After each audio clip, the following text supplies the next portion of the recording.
എന്താണാവോ? ഇതൊരു family restaurant ആണ്. ഒരുപാട് പേര് ഫാമിലി ആയിട്ട് തന്നെ കാണാൻ വന്നു. അറിയാം, ഫുള്ള് പറഞ്ഞിട്ടുണ്ട്. അമ്മച്ചി എന്തൊരു പെർഫോമൻസ്, എവിടെ നിന്ന് കിട്ടി ഇതിനെ? ഒരുപാട് ഗിഫ്റ്റ് തന്നു. കറക്റ്റ് ആണ്. കറക്റ്റ് ആണല്ലേ? കറക്റ്റ്.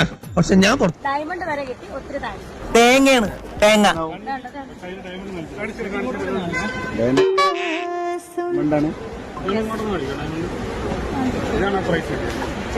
എങ്ങനെയുണ്ട്?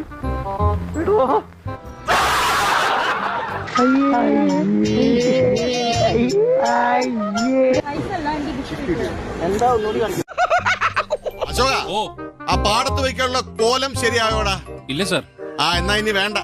ഇവിടെ ഒരു പുതിയ കോലം വന്നിട്ടുണ്ട്, വെച്ച് നോക്ക്. പ്രയോജനമൊന്നും കാണ. നേരത്തെ ഒരു കറവക്കാരന്റെ ലുക്കായിരുന്നല്ലോ സാറേ, ഇപ്പൊ മാറിയല്ലേ? മാറി ഇപ്പൊ കറവക്കാരൻ കോട്ടിട്ട പോലെ. വരട്ടെ അളിയ.